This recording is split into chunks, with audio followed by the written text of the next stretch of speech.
He turned water into wine, I turned whiskey into songs. Too many second chances, too many too far gones. Gave me grace along the way, took my heart and led me home. Don't you see, it's a God thing for me. Now I write songs about the heartland. My heartland's in Tennessee. Welcome to the Heartland Journal podcast with Steve Abramowitz, editor-in-chief of heartlandjournal.com. Welcome to our very special Heartland Journal Summer Series, where we have dug deep into the archives and unearthed some of our most popular and even controversial shows of the past, many that haven't seen the light of day in years. We hope you enjoy what we have in store for you. Until I return to my post as host of the Heartland Journal podcast, this is Steve Abramowitz wishing you a safe and sane summer. And as always, glory to God. Howdy, y'all. Welcome back. I'm Steve Abramowitz, and this is the Heartland Journal podcast. On this show, we are focused on our nation today with always an interesting person making a positive change in our community and lovers of truth. Welcome to our People in the News episode, where I interview people who are making an impact and are lovers of truth. Today, we are talking with John Schneider, aka Jonathan Kent, aka Bo Duke. John has enjoyed a successful career in country music, topping charts with his number one hits, I've Been Around Enough to Know, and You're the Last Thing I Needed Tonight. From 1984 to 1987, Schneider released 6 albums, including his number one album, A Memory Like You, and a greatest hits album. Schneider then took time off to pursue his acting opportunities, but would return with Worth the Wait in 1996. He's gone on to release 2 Christmas albums, including Home for Christmas with Dukes of Hazzard co-star Tom Wopat. Check those out. Christmas is almost here. It would be impressive enough for an actor to star in a single show that changed the course of television history with iconic characters, but the fact that John Schneider's done that for at least 4 decades makes him nothing short of legendary. Whether it's playing Jim Cryer on Tyler Perry's The Haves and the Have-Nots, immortalizing Superman's daddy, Jonathan Kent on Smallville, and Bo Duke on The Dukes of Hazzard. His is one of the most recognized faces in all of TV. And there he is. According to on commentary of Smallville in 2001, John was approached by some kids who said, "Hey, you're Jonathan Kent." It was the first time that he was recognized as someone else other than Bo Duke. He's also been seen in movies from Smokey and the Bandit, Burt Reynolds, 1977, to Joe and Christmas in Tune, co-starring Reba McEntire, 2021, to regularly popping up on Dr. Quinn, Medicine Women, Nip Tuck, The Secret Life of the American Teenager, and even Dancing with the Stars.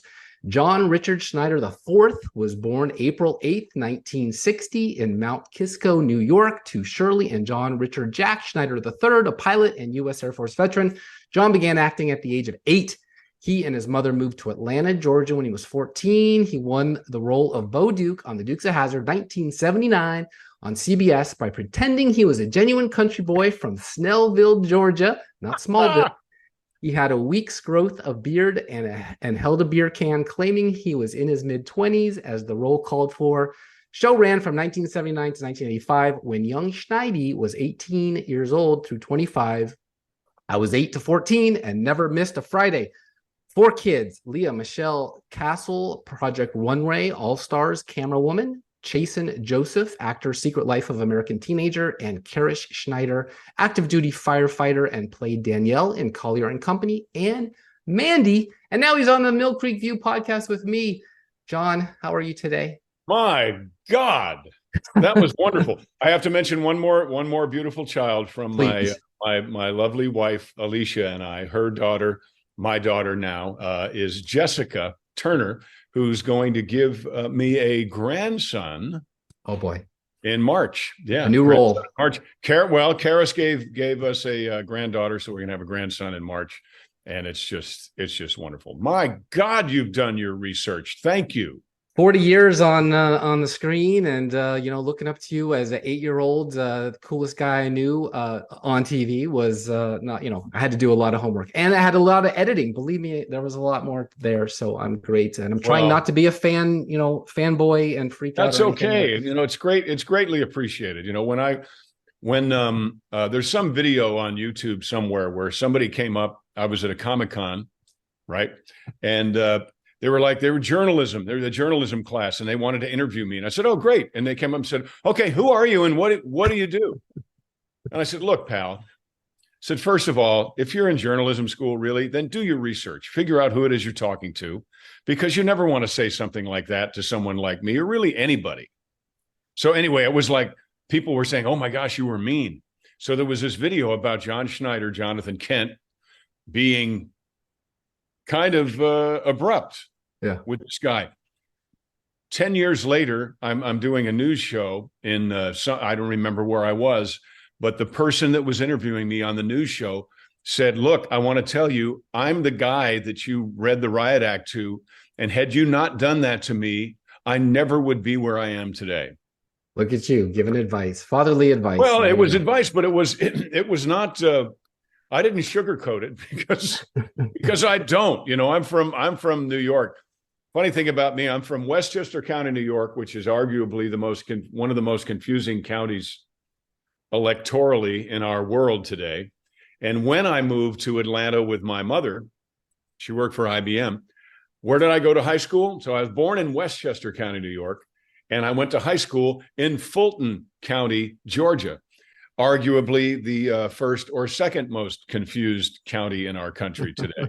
Not to get into politics. Yeah, and you're not confused. I just remember I had your vinyl album right next to Elvis and Grease. So, that's oh my gosh. And Alicia and I did 14 other albums while we were in our 8 years. We did 14 albums.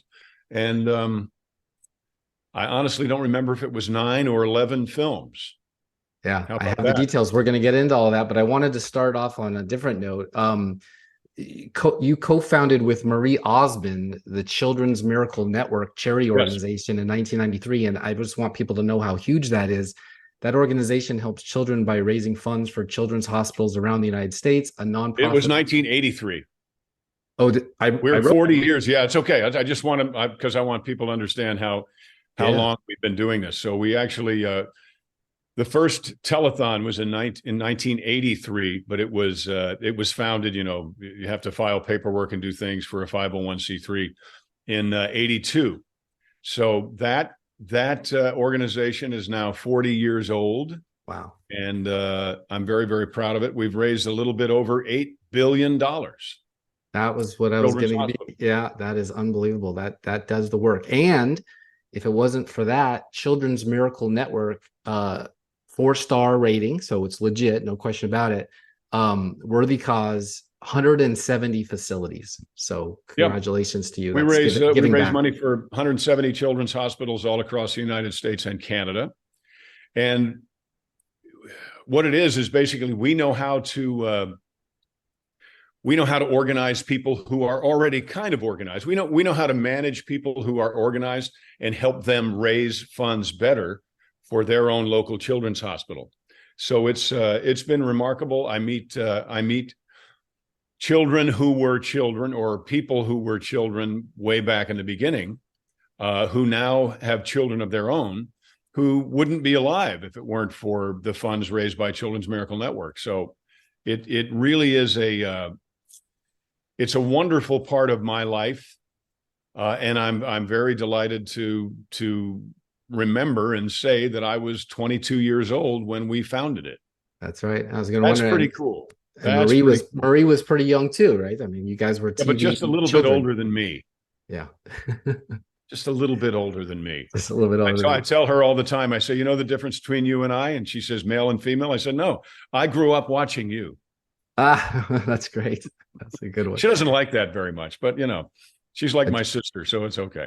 You were so young in the 80s. I mean, you wrote and directed several episodes of Dukes of Hazzard, and you did your own stunts, including driving. How would they even let you do that? Let's give credit where credit's due. I drove the car a lot, but I never jumped it. I didn't jump the car. We had, my gosh, we probably had 15 different stuntmen and women who worked on the show all the time. So I did not jump a car until after I turned 50. And I did that right here at John Schneider Studios with Alicia Elaine Schneider as the producer of that movie. And that movie is called Christmas Cars. But fights and all that kind of stuff, I did do all that, but I would be doing a tremendous group of wonderfully talented, daring people a tremendous disservice if I said I did my own stunts in Dukes. I did some of my own No stunts. question, you did the jumping over the hood of the car and all that. Are you? Well, yes, I did slide over the hood of the car, but what could go wrong for anyone but the car? Right. Are you paying the price friendly now? No. Okay. And I'm going to jump. I've got one more jump to do. We're making we did 3 movies that were, the first one was a tribute to Smokey and the Bandit called Stand on It. We did a sequel to that called Poker Run. And then we're doing the third installment is called Double or Nothing. And I've already jumped the car once for that, but I have to jump it one more time. And that's going to be at the Nashville Speedway in Nashville, Tennessee. Right. So not far from you. Not sure when I'm going to do that, but I'm going to jump the car probably 100 and hopefully 150 to 175 feet. Wow. And it's going to be great fun. And that is a 2016 Hellcat Challenger that has T-tops cut in it. So it'll look like the Smokey and the Bandit Trans Am. Oh, that's going to be amazing. Well, speaking of that, that's a great segue because one of the creatives behind Dukes was James Best, the actor who played Roscoe P. Coltrane. He told you, at least this is a rumor, to play Bo like Burt Reynolds, who you got to act with in Bandit. And he was also in Hooper with Burt Reynolds. He was also, well, we all know that's about the classic love of the unknown stuntman. Every boy I knew growing up loved Bandit and Bo Duke for the same reasons. Cool and cars. So I read James was considered your best friend, and you were a pallbearer at his funeral. Is that all true? He was. I was not actually. I would have loved to have been. I would have been honored to have been, but no, I was, and he would be delighted. I was working. So, Jimmy was also in The End. Yeah, with Tom DeLuise. Yeah, he was in a lot of movies, but he and Burt were very, very close. And when I was in Smokey and the Bandit, I don't want to give the wrong impression here either, because I was 16 years old. And as you said, I did, when I auditioned for Dukes, I came in and I told them I was from the rural South, and I brought in a 6-pack of beer, and I'm actually from Westchester County, New York.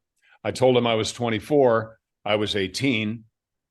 But the only reason I had the nerve, and I also told them I came in first in my class at the Georgia School of High Performance Driving, which didn't exist, but there was no internet. The reason I had the nerve to do that is because when I was 16, I heard that Burt Reynolds was in town in Atlanta filming at the Lakewood Fairgrounds, a movie called Smokey and the Bandit. So I skipped school and I went down and I parked my car in the dirt, jumped over a fence, found a guy with a radio and tapped him on the shoulder and said, "Hey man, I'm sorry I'm late, but traffic on I-85 is a bear. Where's hair and makeup?" And I got into the Holy of Holies. I spent the whole day. Nobody knew what to do with me, but I spent the whole day with Jackie Gleason that day. Oh my gosh. Who was living at the time he was doing Smokey and the Bandit in Westchester County, New York. So he came from my hometown to do Smokey and the Bandit. So when we started talking about Mount Kisco and Katona and Bedford Hills, he was like, "Come on, kid, sit down. Talk to me for a while." So I'm just in it at the end when the credits freeze. A tire falls off of Jackie's car and hits a long, tall, gangly John Schneider in the shin. So that's all I am in Smokey and the Bandit. But I got in and I didn't get kicked out and I didn't get arrested. Yeah, and look how close to great gave me the nerve to tell a tall tale again when the Dukes of Hazzard audition came around. Fantastic. Well, you had a brush with greatness, literally. So that's fantastic. The great one, the great Jackie Gleason was fantastic. And then Burt Reynolds became a dear friend of mine, as did Hal Needham, who wrote and directed Smokey and the Bandit. And both of them remember that kid nobody knew what to do with, who almost got a second AD fired. So another Hollywood legend about you, sir, is that you got your start as a magician performing tricks for classmates, and that you once had yourself chained up and tossed into the family swimming pool like Houdini's escape act. I'm sure your mother was not happy with you. She was not happy. I waited until she got home from work. And it was a swimming pool. I don't want to give you a false impression about my upbringing either, because it was a swimming pool at the apartments we were living in. Okay. And I was chained up and tied up and handcuffed and padlocked. And my mom got back from IBM and said, "Mom, what's this?" And boom, I dove into the pool. And I got out, obviously, because we're talking about it. But she was not happy with me. She was not happy. I think she said something along the lines of, "If you had drowned, I'd have killed you." Well, you certainly killed your magician career, but you went on to other things. Well, I'm still a lifetime member of the Magic Castle. So, well, look at that. All right. Yeah, I haven't done much of it lately. I should. I really love magic, but it's far away, actually. Yeah. In fact, let me tell you one thing. When Boss Hogg would do things with cards on the Dukes, it was usually my hands. Really? Because I was 18, 19, 20 years old. I was really dexterous at that point, not so much anymore. But I did that. The last episode of Dukes that I wrote and directed was all about Roscoe. It was called Opening Night at the Boar's Nest. It was all about Roscoe, the great Coltrano, making Boss Hogg disappear from this box that he had ordered mail order. So the very last episode of Dukes was all about magic, because of my upbringing and my love for magic. Well, look at that. Amazing. All right. Well, you also this is amazing, 5-time chart-topping country artist with over 20 albums to your credit, including well over 100 new songs since returning to the recording studio in just 2016. Yeah. Writing, directing, and starring in a multitude of movies, like a Renaissance man. How'd you find the time? Well, when you're following your dream, I mean, you make the time. You just make the time. And when Alicia and I were making movies, it was it's all we did. I mean, we lived a wonderful life. We loved, but she loved what she did. She used to run Robert Evans' company, who was the president of Paramount. So we somehow stretched 40 hours into every day. Loved every minute of everything we did, loved each other passionately and wonderfully, and shared a dream.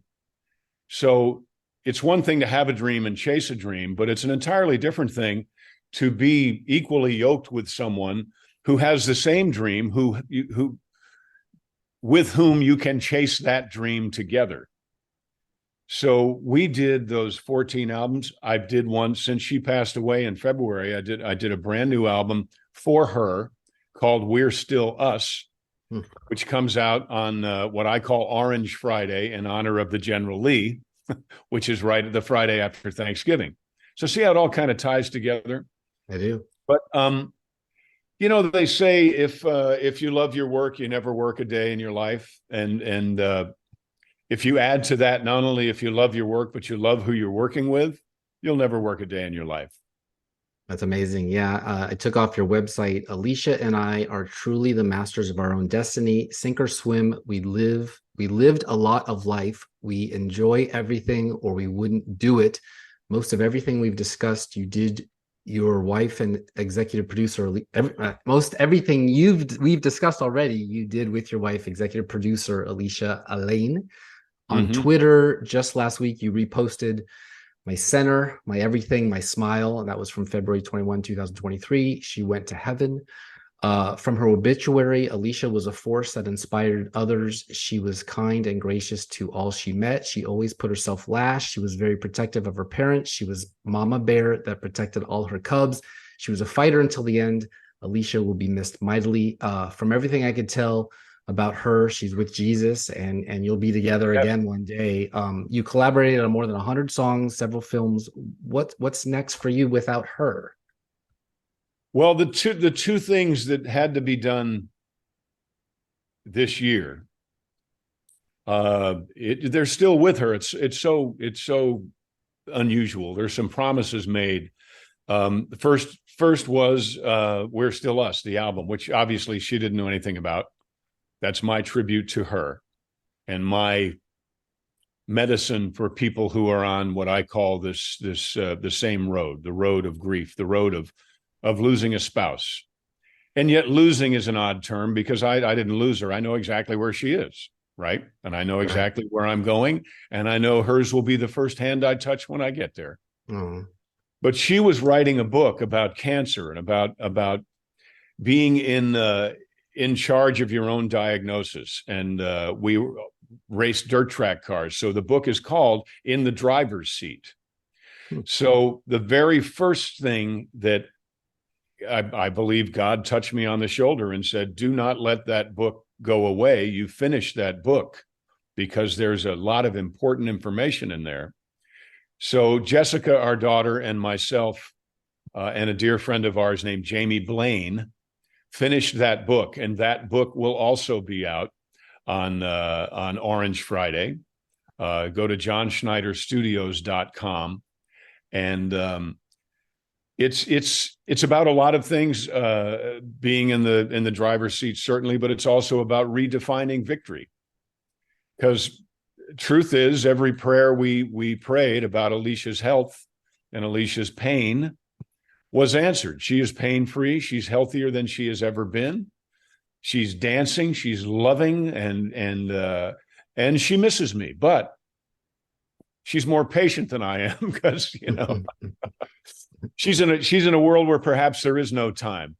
But it's so tough. It's so tough. I don't know how people without faith, if people truly thought they lost their spouse and they had no notion that they would ever see them again, they had no belief in eternity. I don't know how in the world they make it. So all of that being said, I'm writing this third installment of Stand On It, Poker Run, Double or Nothing. I'm writing that. Okay. Also, she and I were working on a script that was our love story that now is still our love story, but it has to change a bit. And I'm almost at the point in my soul where I can do this. Almost. It hasn't been a year yet. Right. And I'm told that Thanksgiving, Christmas, and New Year's, that the 3 holidays coming up right now are the hardest, especially the first year. So after that, I believe I'll tackle doing the screenplay that she and I were working on, which is called Winner Take All. Right. And of course, so I'll do that. So I have to do that, and then I have to do some music that's not about grief. I had to do this music about grief and about the hereafter and about somewhere down the road, we'll be together again. Had to do that to honor her. I live to honor her, and really to help other people who are on this road, because it's tough. You cannot explain it to someone who's not on it. It's like trying to describe yellow to a blind person. It's next to impossible. I won't say it's impossible because I believe all things are possible. I bet the music will definitely go a long way to help do that, and especially make you happy. And of course, with all this talent of yours, you wrote a book in your own downtime, and writing is very hard. 2019 memoir, My Life, My Way. A reviewer on Amazon named Cyrus Webb, hello Cyrus, said, "I love how he tells his story, but also shares his truth and views about life, success, relationships, and even the controversies such as around the flag. Through it all, he is open, forthright, and reflective, and that is what makes this book well worth the time to read." What would you want to tell a 10-year-old Schneidi to get out of your book? Schneidi. I love that. That's what Annette O'Toole from Smallville called me, Schneidi. Well, My 10-year-old was pretty focused. Was pretty focused. I've always had what Denver Pyle, my dear Uncle Jesse from Dukes of Hazzard, he said, "You know what you have, John?" And I said, "What's that?" He said, "You have the strength of your ignorance. Don't ever lose it." And I looked at him like, "Okay, I think I know what that means." And he said, "Every day, because you, for some reason, you don't seem to know how impossible what you do every day is. Don't ever lose that. Don't ever look at something and think it's an insurmountable task. Because and he was talking to like a 20-year-old, said, as far as I can tell, you don't think anything is impossible. And I don't. And I didn't at 20, I didn't at 10. So I would tell my 10-year-old, you're on the right track. Okay, there you go. and is that what the book does for folks? Yeah, I think so. Yeah, okay. The book encourages people to dream and dream big. We did a movie. It's a very dark movie and bad language, but I'm a fan of it. We did a movie called Anderson Bench, and at one point the ingenue looks at Anderson and he had just said, that's a pretty big dream you've got there. And she said, there's not much sense in having a small one. So if you're going to dream, and I highly recommend it, dream big. Dream bigger than you can even imagine.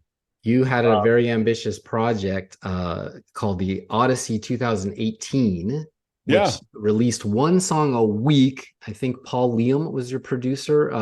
2019 Southern rock inspired. Okay, of course. Paul Lime and Alicia. Southern rock inspired album, Redneck Rebel, and a deeply personal, inspirational album, Recycling Grace. I don't think you sleep. Am I wrong? I actually do. I sleep pretty good. Wow. But I work fairly efficiently, because I work because when I write, I'm like ravenous. I've got to do this. When I record, and it's not because of a deadline, it's just because I love it. I can't wait to hear this music because I can hear it in my head. I can't wait to be able to share it with you. Ah. So, but I will tell you that when Alicia and I met, I had done the music before and I was not very excited about it. But when we lost everything in 2016 on our second flood of 2016, she found me playing a guitar in the living room, which had been flooded. And when she came in to talk to me, I put the guitar down. She said, "Why do you do that?"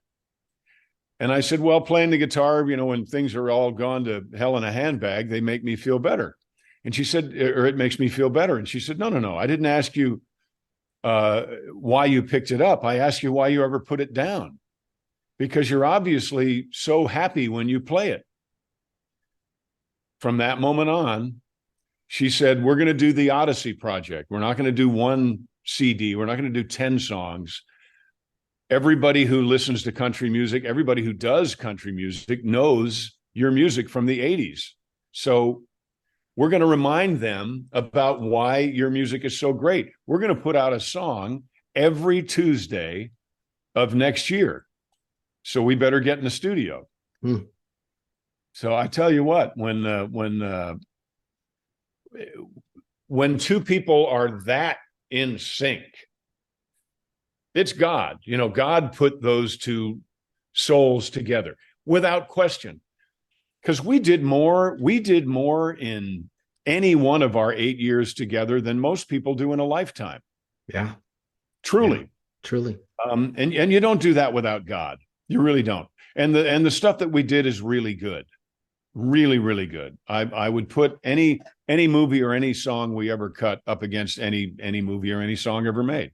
Yeah, I hope people really check it out, especially those who didn't know this existed in the first place. This is a big deal. And JohnSchneiderStudios.com, or get my app. I have an app. And whose fault is that? Alicia. The John Schneider app. You can download. So whose fault is 10,000 fans traveling annually to your 58-acre compound in Holden, Louisiana for Bow Extravaganza? What's that all about?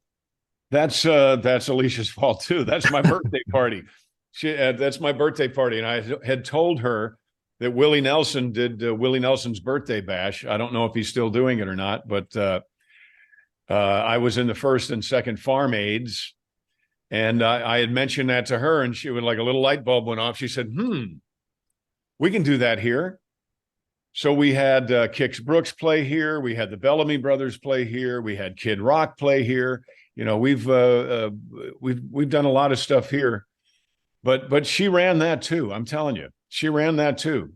Will it continue? It was remember, she ran Robert Evans' office, Robert Evans' World, and Robert Evans was the president of Paramount. He did the Cotton Club. He did The Godfather. He did Chinatown. He did Harold and Maude, Rosemary's Baby. So we're talking about some serious chops here. You don't get to run that man's world unless you've really got your act together. That's the woman that I married. And so will that continue? Will what? Will that continue? Will you still have I think the extravaganza? I did it this year. It was hard. It was hard to do it this year. But I believe I'll do it next year. April is a ways away.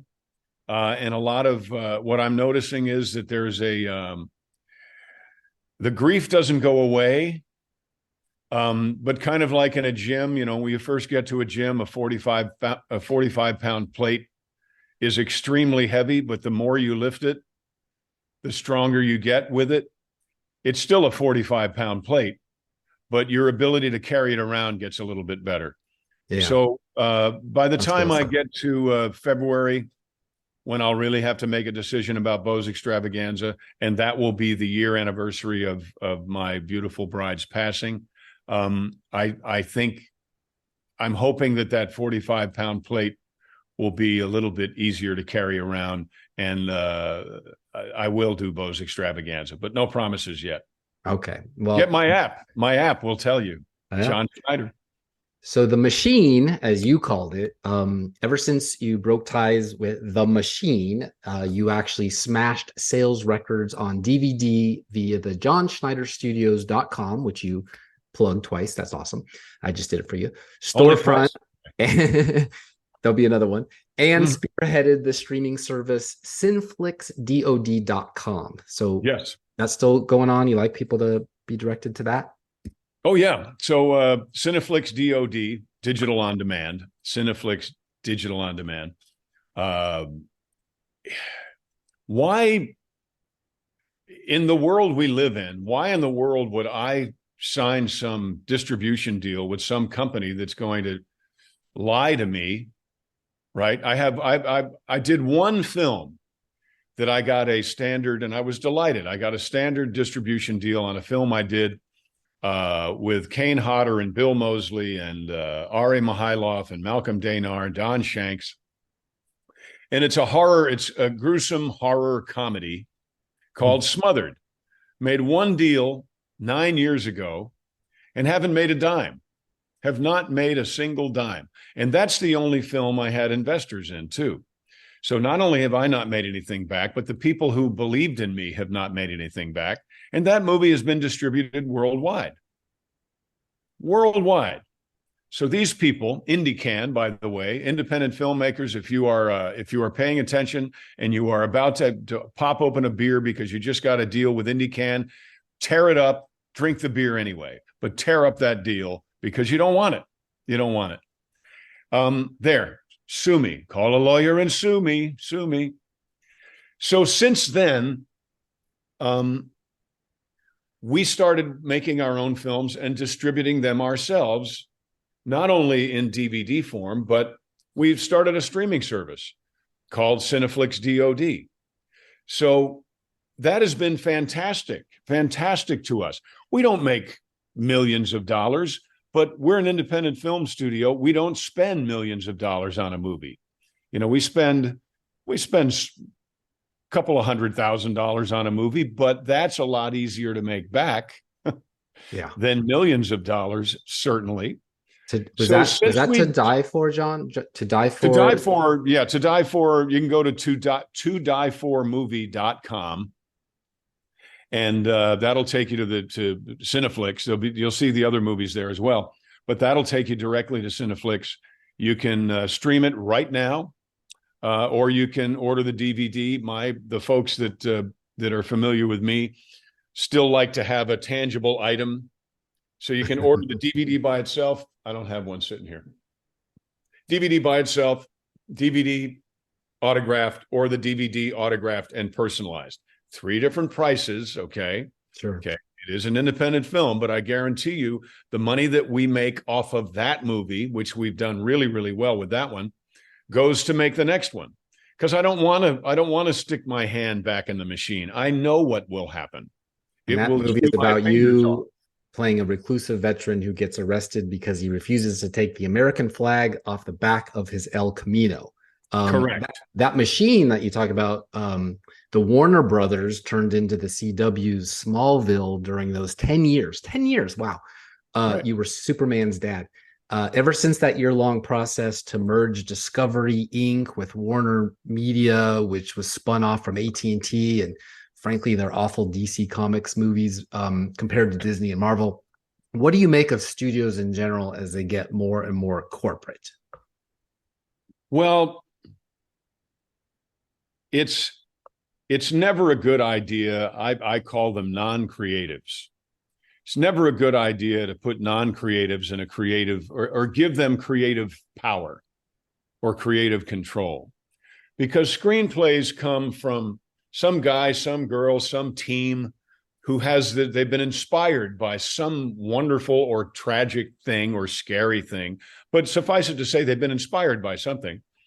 And they sit down and they write a screenplay. And then someone who is creative reads it and goes, wow, this is fantastic. I want to develop this a little further. So let's put some money behind it. And then they take it to somebody that has the money and no creative sense whatsoever, but feels like, forgive me for saying this, but every dog needs to pee on the tree. So you've had inspiration that went to someone who's familiar with inspiration to now the first person who is just a nuts and bolts sort of person. And from that point on, it usually only touches non-creative people as it gets developed into something it never was in the first place. It's kind of, what is that game, play around a campfire, telephone. Mm-hmm. So, you say something to the person next to you, and by the time it gets back to you, it doesn't resemble the original thing that you said. That's what happens with a screenplay. And that's why they're so hard to watch, because so many non-creative people have the right to touch them. So to me, it's the enemy of creativity. Independent filmmaking, independent music is where real stories are told. And I think anyone who's watching us right now, anyone who's listening right now, will agree that they're more surprised when a studio film is good, than they are when it's not. Can I give you a case in point? That way. Can I give you a case in point? Can I give you a case in point on that? Give me a case in point. So speaking of Warner Brothers, and Tom Wopat and my first crush, Catherine Bach, maybe tied with Linda Carter. I don't know. Don't tell her. No, Bach was my one. You were all offered roles in the Dukes of Hazzard movie, but all said no. IMDb says because the script was hated by all 3 of you. Is that true? That is Warner true. Brothers, Warner Brothers did that one, but Willie Nelson and Burt Reynolds were fun to watch. But this is exactly what you're talking about. Yeah, it's exactly what I'm talking about. They destroyed it. They didn't understand the source material. They didn't take the time to I tell you, the only reason Burt was in that was because he was a big friend of Dukes because of Jimmy Best. And he was a big fan of Dukes. He wanted someone who cared about the source material to be in that movie. Because he didn't want, and I'm not saying anything bad about Danny DeVito or John Goodman, but if John Goodman or Danny DeVito had played Boss Hogg, they would have been as bad as Costner in the Superman movie. You should have been that. I say that out loud. I did. He didn't get it. He did not understand Jonathan Kent. You should have been Jonathan Kent, which you already were. I should have been. I truly should have been. But Jessica Simpson was no Catherine Bach, I'll tell you. And the 01 didn't have a flag on the roof. So fake. No, I think it did. No, I think the flag was on the roof. I think the flag was there. I forget. I don't now. think they took that off. I don't know, remember. but I don't think they were that balls, because then no one would have seen it. Yeah, totally forgettable. Would have seen an ad for it, and not a single Dukes of Hazzard fan would have gone to see it. But yeah, so that went through the non-creative machine, and what came out was just offensive. You know, Dukes was not an offensive show. Dukes was a moral show with horsepower and a pretty girl who didn't know she was. The reason why you're such a fan of Catherine Bach's Daisy Duke is because Daisy Duke never had any notion that she was sexy or beautiful or anything but a tomboy who could outshoot us with a bow and arrow. She couldn't outdrive us. You know, she might have believed that she could, but she couldn't. The wardrobe person might have had a thing or two to do with that too, but that's a yeah. So why in the world they cast Jessica? You know, Daisy was the brunette. Why would you cast a blonde to play a brunette's role? I like you said, the wouldn't cast a blonde to play Raquel in the life story of Raquel Welch. You just wouldn't do that. Yeah. So anyhow, yeah, the creatives my point. Were not there, but the good news is Dukes of Hazzard stars to reunite at Gallatin Comic-Con. Dukes of Hazzard star Tom Wopat, Luke Duke, will reunite with his former hit TV series co-stars John Schneider, that's you, and Catherine Bach, Daisy Duke, that's her, at the 2023 Gallatin Comic-Con on November 11th through 12th, beginning at 10 a.m. at the Gallatin Civic Center. Are you going to be there? Is that all true? I'm going to be there. I'm going to be there. Yes, you betcha. I'm going to be there. And by the way, I have to throw this out. It's another thing. Saturday night, the 11th, there's an organization called Celebrity Meet and Eat.com. Celebrity Meet and Eat. And I'm going to have 20 of my closest new friends will be part of that. So check that out, celebritymeetandeat.com. It's just me. It's not Tom and Catherine. It's just me. Tom and Kathy and I will be at the Gallatin Comic-Con Saturday and Sunday, but the meet and eat is just me. Just Bo. All right. Well, just Mr. Bo. Schneider, thank you for your time. We love you. We are at the end here, so please tell our listeners where they can go to find out more about you, your social media, if you do that. You told us about your site, but tell us again. The easiest thing to do is get my app, because it'll take you to Twitter and Instagram and all that stuff. Go to the App Store, John Schneider. That's it. It's free. It'll work on your laptop or on your iPhone or on your Android, and it'll tell you everything I'm up to. So I would greatly appreciate that. Well, thanks again for coming on with us. I hope to meet you and shake the hands of you and all your cast, and maybe even have you sign my copy of My Life, My Way. And can you send us off with a yeehaw? I don't have anybody to scare in here, right? Okay, it's loud. And by the way, it's yee-haw, not yee-haw. No, that's spelled wrong. Yee-haw. I wrote it down H-A-A, so I appreciate that. You got it right, and you said it right. It's great. It's great. I thank you, my friend. I look forward to meeting you in person. Thank you, sir. Bye, everybody. Now write songs about the heartland. My heartland's in Tennessee.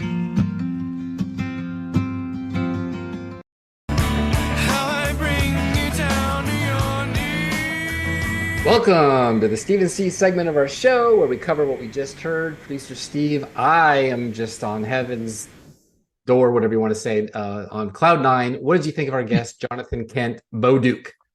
He's wonderful.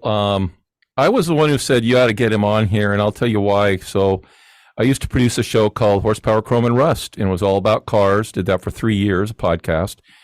And I heard that John was going to do Stand on It, which was his movie, his send up to Smokey and the Bandit. So I contacted him, and it took me a couple, 2 or 3 months, and I think I worked through his wife, to be honest. And he agreed, and we had him on for about 25 minutes, 30 minutes, and we had a wonderful time. He was interviewing in a Corvette. He had just bought it for his wife, Alicia, and he was outside the restaurant where the rest of his friends and they were eating.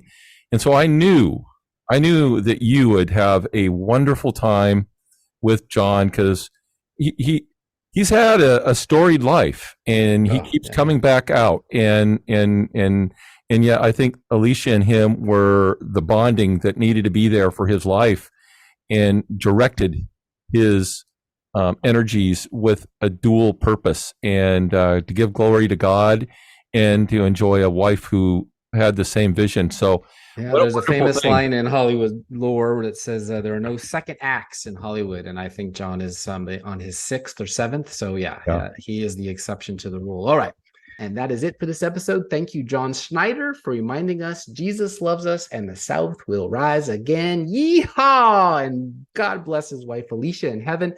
This is goodbye for a little while. I'm your host, Steve Abramowitz, editor-in-chief of HeartlandJournal.com. If you like what you hear, please subscribe, even while I'm gone, and pass it around, even in reruns. We only grow with your help, and still ad-free. Back in August. Enjoy the reruns. Maybe off air, we'll get that piece in our time. I'll work on it in Europe. Glory to God. HeartlandJournal.com. Busy day? We get it. That's why Heartland Journal delivers the best of the week straight to your inbox. Our Friday roundup, called 3 in 3, gives you sharp reporting on agriculture, small business, and heartland culture without the clutter, no clickbait, no coastal bias, just stories that respect your time and your values. Sign up free at heartlandjournal.com. Join thousands of readers who start their weekend informed, grounded, and ready. Heartland Journal's 3 in 3, your news week simplified. I'm Steve Abramowitz, your host of the Heartland Journal podcast. Thanks for listening. It's a long way to Nashville from that Napa Valley vine. Put me on a road less traveled. Lord, now I know why. God knew I'd get there in His perfect time. Heartland Journal Podcast is the media property of heartlandjournal.com, where you can find news stories, commentary, and content serving the heartland of America. Any views or opinions represented on the podcast are personal and belong solely to the creator and do not represent those of the people, institutions, or organizations that the creator may or may not be associated with in professional or personal capacity unless explicitly stated. Now I write songs about the heartland. My heartland's in Tennessee.